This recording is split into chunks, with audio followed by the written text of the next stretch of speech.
Pemirsa yang berbahagia, mungkin telah akrab di telinga kita istilah sedekah jariyah, amal jariyah, yang artinya adalah amal yang pahalanya tetap terus mengalir kepada pelakunya meskipun pelakunya telah meninggal dunia. Perlu diketahui, jariyah dalam bahasa Arab artinya mengalir. Namun satu hal yang patut untuk diketahui pula bahwasanya ada yang disebut dengan dosa jariyah. Maka boleh jadi seseorang itu telah meninggal dunia, akan tetapi amal catatan keburukannya masih saja terbuka karena malaikat terus mencatat dosa demi dosa dikarenakan dia memiliki dosa jariyah.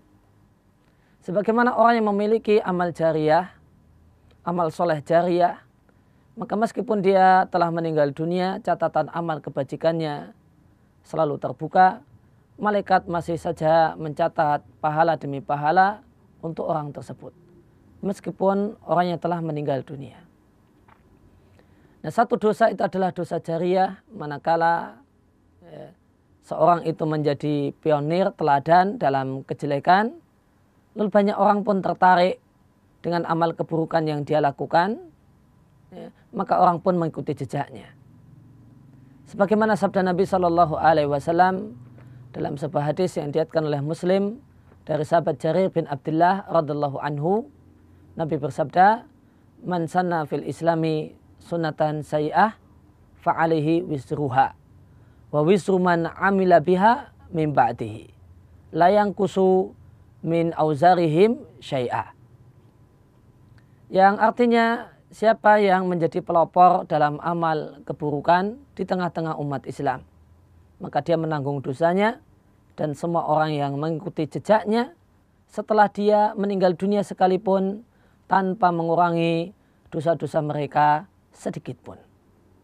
Maka dalam hadis ini Nabi sampaikan adanya sejumlah orang yang meskipun dia telah meninggal dunia, karena dia jadi pionir, karena dia jadi teladan dalam amal keburukan, maka meskipun telah meninggal dunia masih saja tumpuan dosa masuk dan dicatatkan ke dalam buku catatan amalnya.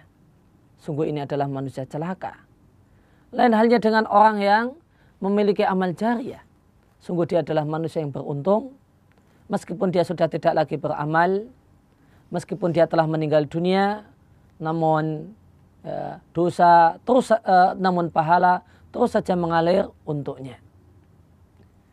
Maka cukup dengan untuk mendapatkan dosa jariyah, cukup dengan seorang itu melakukan amal maksiat, melakukan kemaksiatan, melakukan keburukan, ada orang yang lihat, kemudian lalu ada orang yang mencontoh. Meskipun pelaku amal keburukan ini tidak ajak-ajak, tidak memprovokasi orang lain agar mengikuti jejaknya. Bagaimanakah lagi jika dia di samping praktek, dia juga memprovokasi orang lain, ngompor-ngompori orang lain untuk mengikuti jejaknya. Tentu dosanya lebih besar lagi.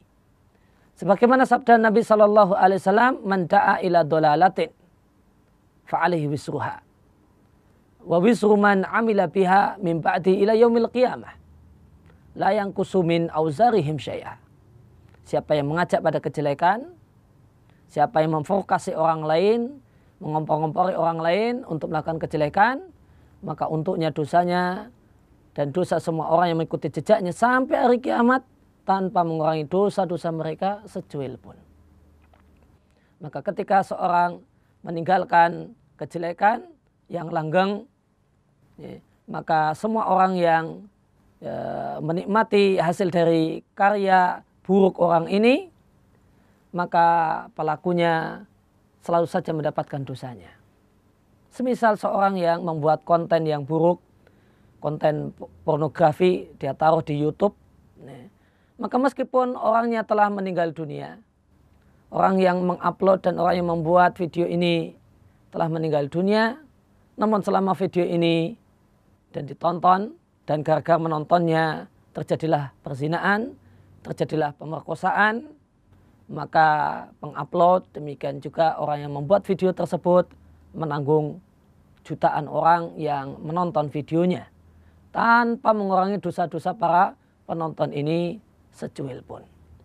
Demikian juga jika demikian juga orang yang pertama kali membuat mode rok mini misalnya.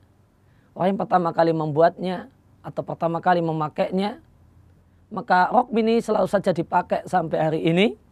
Maka semua orang yang memakai rok mini ini dosanya juga diberikan kepada perancang model rok mini pertama kali, juga pengguna rok mini pertama kali. Betapa besarnya dosa yang mereka dapatkan dikarenakan mereka memiliki dosa jariah. Demikian juga orang yang membuat tulisan yang mengajak pada keburukan, tulisan cerita pornografi, cerita yang porno atau semacam itu kemudian ditaruh di internet.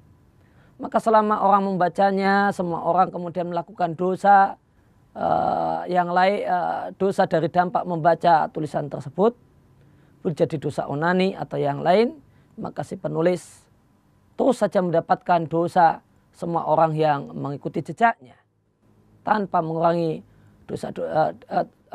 mendapatkan dosa orang yang mengikuti jejaknya.